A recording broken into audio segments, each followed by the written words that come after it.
نحمدہ ونصلی ونسلم علی رسولہ الکریم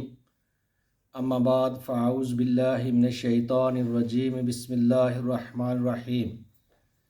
ان اللہ وملائکتہ یصلون علی النبی یا ایہا الذین آمنوا صلوا علیہ وسلموا تسلیما اللہم صلی علی سیدنا محمد وعلی آلہ وصحبہ وبارک وسلم وصلی علیہ۔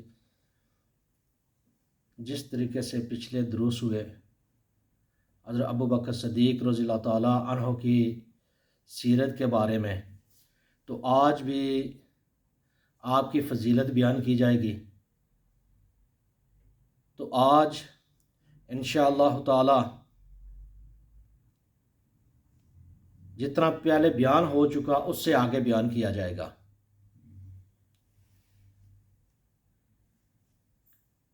کہ صحابہ کرام کے نزدیک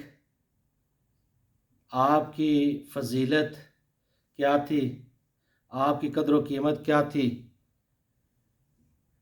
تو ایک بار حضرت علی رضی اللہ تعالیٰ عنہ نے جب آپ خطاب فرما رہے تھے تو لوگوں سے پوچھا کہ آپ میں سے کوئی بتا سکتا ہے کہ سب سے بہادر، سب سے دلیر کون ہے؟ تو جو مجمع تھا، جتنے بھی لوگ وہاں پر موجود تھے، انہوں نے کہا اے امیر المومنین، آپ سے بڑھ کر بہادر،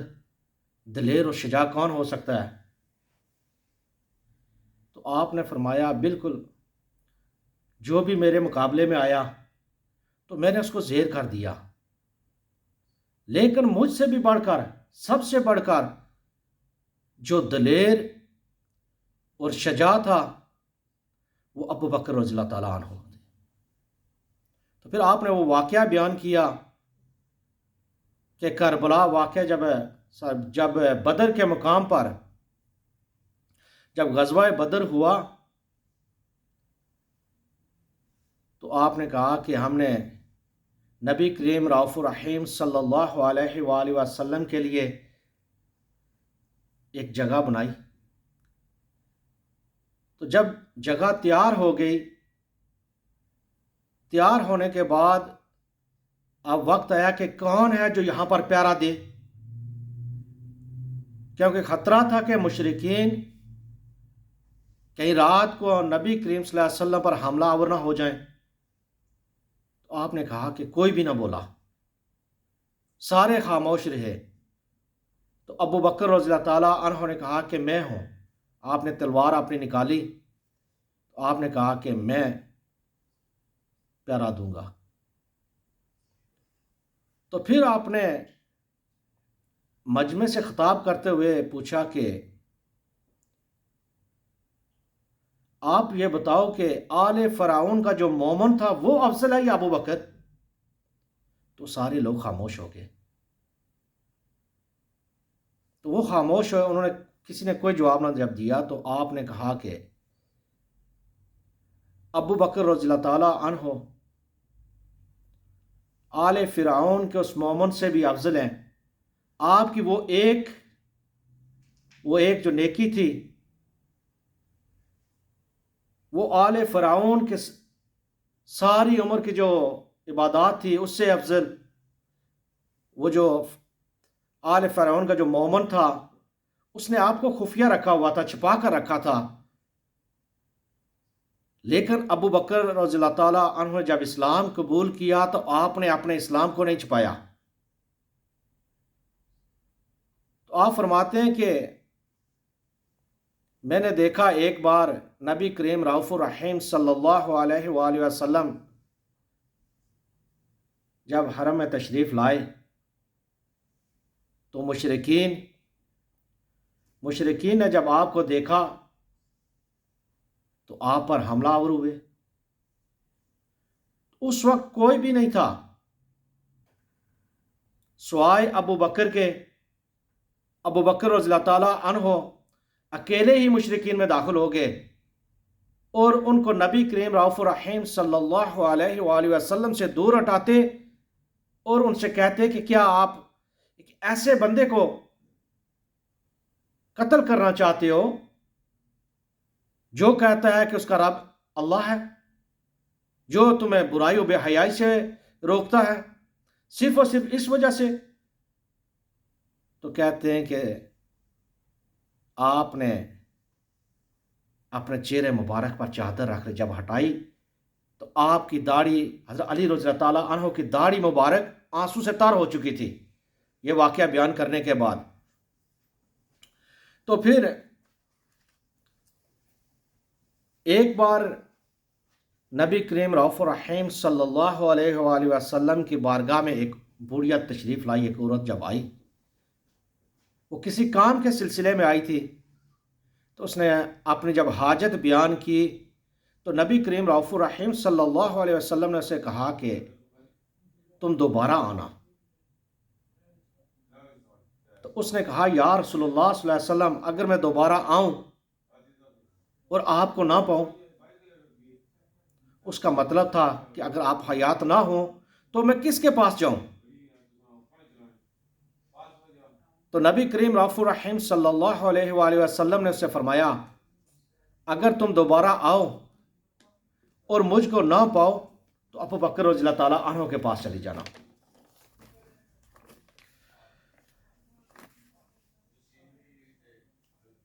یہ آپ کی وہ فضیلت تھی۔ پھر ایک بار نبی کریم رؤوف الرحیم صلی اللہ علیہ وآلہ وسلم مرض سے پہلے خطاب فرما رہے تھے، تو آپ نے لوگوں سے پوچھا اگر کسی کا کوئی لین دین ہو مجھ سے، کوئی معاملات ہوں تو آپ مجھے بتاؤ۔ پھر آپ صلی اللہ علیہ وسلم نے خطاب فرمایا، خطاب جب فرمایا تو آپ نے فرمایا کہ مصائب میں، رفاقت میں اور مال خرچ کرنے میں ابو بکر رضی اللہ تعالیٰ عنہ کا مجھ پر سب سے زیادہ احسان ہے۔ یہ آپ کی فضیلت تھی کہ مجھ پر سب سے زیادہ احسان ہے۔ اگر میں دنیا میں کسی کو اپنا خلیل بناتا، اپنا دوست بناتا، تو ابو بکر رضی اللہ تعالیٰ عنہ کو بناتا۔ جتنا فائدہ مجھے ابن قحافہ کے مال نے دیا، اتنا فائدہ مجھے کسی اور نے نہ دیا۔ تو آپ رضی اللہ تعالیٰ عنہ اتنے بڑے عالم بھی تھے، جب نبی کریم صلی اللہ علیہ وسلم ارشاد فرماتے آپ ہر بات کو سمجھ آتے۔ اسی طرح جب ایک بار آپ نے ارشاد فرمایا، نبی کریم صلی اللہ علیہ وسلم نے جب ارشاد فرمایا کہ اللہ سبحانہ و تعالیٰ نے ایک بندے کو یہ اختیار دے دیا کہ دنیا میں اگر وہ چاہتا ہے تو وہ دنیا میں رہے، اگر وہ چاہتا ہے تو اپنے رفیق کے ساتھ جا کر مل جائے، موت اور حیات دونوں میں اختیار دے دیا۔ لیکن اس بندے نے ملاقات الہی کو پسند فرمایا۔ جب آپ نے یہ خطاب فرمایا تو حضرت ابو بکر رضی اللہ تعالیٰ عنہ رونے لگے۔ جب آپ رونے لگے تو باقی جو صحابہ کرام بھی موجود ہیں انہوں نے کہا کہ اب ایسی تو کوئی بات بھی نہیں رونے والی، تو آپ رونا شروع ہو گئے۔ آپ وہ سمجھ گئے تھے کہ نبی کریم رؤوف الرحیم جو بات فرما رہے ہیں، جس چیز کا ذکر کر رہے ہیں، جس بندے کا ذکر کر رہے ہیں وہ خود ہیں کہ اب ہمارے درمیان نبی کریم رؤوف الرحیم اتنا زیادہ عرصہ نہیں رہیں گے۔ تو جب نبی کریم رؤوف الرحیم صلی اللہ علیہ وسلم کے جب مرض شدت اختیار کر گیا، آپ نے حضرت ابو بکر رضی اللہ تعالیٰ عنہ نے حیات نبی کریم صلی اللہ علیہ وسلم کی حیات مبارکہ میں بعض روایات میں آتا ہے کہ 17 نمازیں پڑھائی، اور بعض میں آتا ہے کہ 20 نمازیں پڑھائی۔ تو جب مرد شدت اختیار کر گیا تو ام المومنین عائشہ صدیقہ رضی اللہ تعالیٰ عنہ فرماتی ہیں کہ نبی کریم صلی اللہ علیہ وسلم نے کہا کہ ابو بکر سے کہو کہ وہ لوگوں کو نماز پڑھائیں، کہ وہ امامت کروائیں۔ تو آپ نے کہا یا رسول اللہ صلی اللہ علیہ وسلم، ابو بکر سے یہ نہیں ہو سکتا، وہ رقیق القلب بھی ہیں، بہت نرم دل ہیں، جب قرآن کی تلاوت کرتے ہیں تو رو پڑتے ہیں، لیکن اس حال میں وہ کیسے کریں گے؟ پھر بھی آپ نے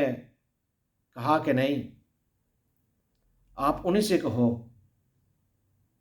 وہ امامت کروائیں۔ تو پھر ایک اور روایت ہے، عبداللہ بن زامہ بن اسود، آپ اس کے راوی ہیں، کہتے ہیں کہ جب نبی کریم رؤوف الرحیم صلی اللہ علیہ وسلم کا مرض شدت اختیار کر گیا، جو مسلمان تھے آتے تھے عیادت کے لیے آتے، تو میں بھی ان میں وہاں پر موجود تھا۔ تو جب میں بھی وہاں پر موجود تھا تو آپ صلی اللہ علیہ وسلم نے فرمایا، اب نماز کا وقت، اذان جب کہی گئی، تو جب اذان ہو گئی تو آپ نے فرمایا کہ جاؤ کسی سے کہو کہ نماز پڑھائے۔ تو آپ فرماتے ہیں کہ میں باہر چلا گیا، جب باہر گیا، باہر جا کر دیکھا تو ابو بکر مجھے لوگوں میں نظر نہ آئے، لیکن حضرت عمر رضی اللہ تعالیٰ عنہ وہاں پر موجود تھے۔ تو میں نے سوچا کہ ابو بکر تو یہاں موجود نہیں، تو اب جو بندہ سب سے زیادہ امامت کا حقدار ہے وہ حضرت عمر رضی اللہ تعالیٰ عنہ ہیں۔ تو ان سے کہا کہ آپ نماز کی امامت کروائیں، آپ نماز پڑھائیں۔ تو جب آپ رضی اللہ تعالیٰ عنہ نے تکبیر تحریمہ کہی، کیونکہ آپ کی آواز اونچی تھی، تو جب نبی کریم رؤوف الرحیم صلی اللہ علیہ وآلہ وسلم نے آپ کی آواز سنی تو مرض کی بھی شدت تھی، جب آواز سنی تو آپ نے کہا، آپ نے اپنے حجرے مبارک سے اپنے سر مبارک کو باہر نکالا اور کہا لا لا، یہ نہیں ہو سکتا کہ اللہ سبحانہ و تعالیٰ اور مسلمان ابو بکر رضی اللہ تعالیٰ عنہ کے علاوہ کسی پر راضی نہیں ہوں گے۔ تو جب یہ مسئلہ ہو گیا، پھر کسی کو بھیجا گیا ابو بکر کے پاس، تو آپ فرماتے ہیں، حضرت عمر رضی اللہ تعالیٰ فرماتے ہیں کہ اس وقت جب حضرت ابو بکر رضی اللہ تعالیٰ عنہ واپس آئے تو حضرت عمر رضی اللہ تعالیٰ عنہ نماز ختم کر چکے تھے۔ تو حضرت عمر رضی اللہ تعالیٰ عنہ نے کہا مجھ سے کہا کہ افسوس ہے مجھے تجھ پر،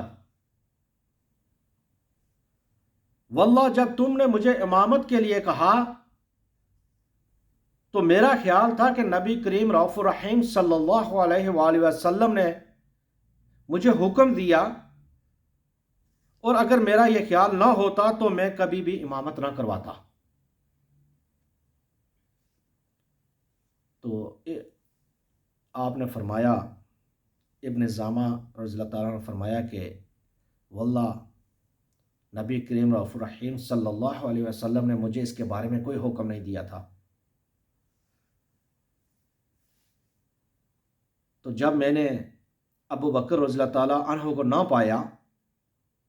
میں نے دیکھا لوگوں میں وہاں موجود نہیں تھے، تو میں نے اس لیے آپ کو امامت کے لیے کہا کہ حاضرین مجلس میں آپ سے زیادہ کوئی اس کا حقدار نہ تھا۔ تو اس کے بعد حضرت ابو بکر رضی اللہ تعالیٰ عنہ نے نماز پڑھائی، حیات مبارکہ میں 17 نمازیں یا 20 نمازیں جتنے بھی تھیں ان کی امامت آپ نے نبی کریم صلی اللہ علیہ وسلم کی حیات مبارکہ میں کی۔ تو اس سے بھی آپ کی فضیلت کا پتہ چلتا ہے۔ حضرت ابو بکر رضی اللہ تعالیٰ عنہ کو نماز کی امامت کے لیے مقدم کرنا ضروریات دین میں سے ہے، ضروریات دین میں سے ایک ناگزیر امر تھا۔ امامت کی خاطر ان کا انتخاب اس بات کی دلیل ہے کہ آپ قرآن کے بہت بڑے عالم تھے، تمام صحابہ کرام میں سب سے زیادہ عالم اور بڑے قاری۔ ایک روایت ہے کہ نبی کریم رؤوف الرحیم صلی اللہ علیہ وسلم نے فرمایا، جو کتاب اللہ کا سب سے بڑا عالم ہو وہ لوگوں کی امامت کا اہل ہے۔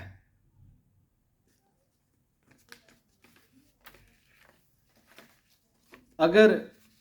سب لوگ اس میں برابر ہوں، اگر سارے